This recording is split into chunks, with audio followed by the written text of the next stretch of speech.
زیارت عراق پارٹ 6 زید بن علی یا زید بن امام زین العابدین۔ ان کے نام سے ہی پتہ چلتا ہے کہ یہ ہمارے چوتھے امام زین العابدین علیہ السلام کے بیٹے تھے اور پانچویں امام محمد باقر علیہ السلام کے چھوٹے بھائی تھے۔ یہ امام زین العابدین کی اولاد میں امام باقر کے بعد سب سے زیادہ محترم اور امپورٹنٹ شخصیت ہیں۔ ان کے بارے میں شیخ مفید لکھتے ہیں کہ یہ بہت شجاع، متقی، سقی اور اس کے ساتھ ساتھ فقیہ بھی تھے، یعنی مجتہد تھے، اور یہ ہماری بہت عظیم کتاب صحیفہ سجادیہ کے نریٹر بھی ہیں۔ چھٹے امام جعفر صادق علیہ السلام جو کہ مدینے میں تھے، ان کے دور میں یعنی 120 ہجری میں انہوں نے کوفہ میں بنی امیہ کی باطل خلافت کے خلاف قیام کیا، یعنی عام موومنٹ یا ریولٹ سٹارٹ کیا، جس کی کئی وجہ تھی، جیسے بنی امیہ کا اہل بیت اور شیعوں پر ظلم، اور جیسے ہر کوئی جانتا ہے کہ مولا علی پر تو ہر بنو امیہ کے باطل خلیفہ نے ممبروں سے گالیاں اور لعنتیں بھجوائی تھیں،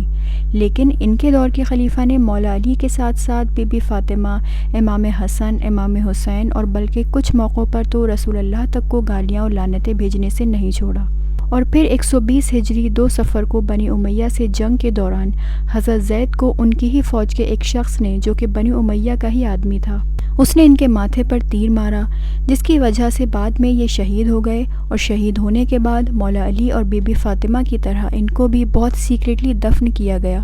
کیونکہ دشمنان اہل بیت سے یہ ڈر ہمیشہ رہتا تھا کہ وہ قبر کھود کر قبروں کی بے حرمتی کر سکتے ہیں، اور یہ ڈر حضرت زید کے دفن کے بعد صحیح بھی ثابت ہوا، جبکہ حضرت زید کو ایک نہر یا ندی کا پانی روک کر اس کے باٹم پر ان کی قبر کو بہت سیکریٹلی بنایا گیا تھا تاکہ بنی امیہ کو ان کی قبر کا پتہ نہ چل سکے، لیکن حضرت زید کا جو طبیب یعنی ڈاکٹر تھا، اس نے بنی امیہ کو ان کی قبر کی لوکیشن کے بارے میں بتا دیا،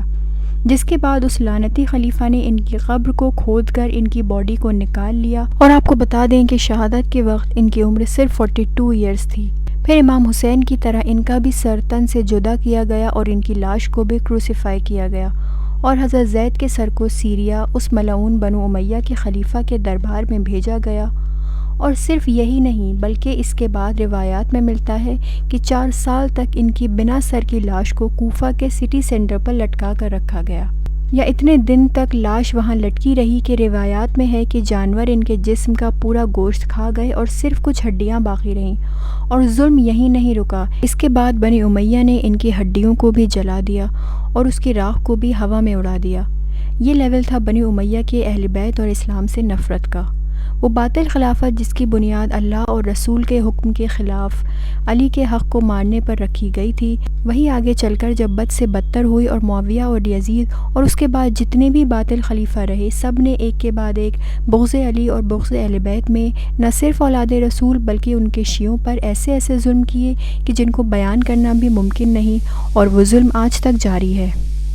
اور اس بنی امیہ کی آج بھی جو ناجائز نسل اس دنیا میں زندہ ہے، وہ کبھی پاکستان میں شیعوں کو بوم بلاسٹ کر کے اور کبھی گولیوں سے شہید کرتی ہے، تو کبھی صدام ملعون کی شکل میں بے انتہا بے رحمی سے الگ الگ طریقے سے نہ صرف شیعوں کو قتل کرتی ہے بلکہ بیان نہ کیا جا سکنے والے ایسے ظلم کرتی ہے کہ جس کے گواہ ہسٹری اور آج پوری دنیا ہے۔ لیکن اس سب کے باوجود بھی اس بنو امیہ کی بد نسل کے وہ بد نسل پیروکار آج بھی دنیا میں موجود ہیں، اور ان کی پہچان یہ ہے کہ یہ لوگ صدام جیسے بدترین ظالم، جو کہ ہمارے وقت کے یزید ہی تھا، اس کو اپنا آئیڈیل اور ہیرو مانتے ہیں، اور ان میں سے کچھ لوگ تو ISIS اور القاعدہ جیسے ٹیررسٹ آرگنائزیشن جوائن کر کے واصل جہنم ہو جاتے ہیں،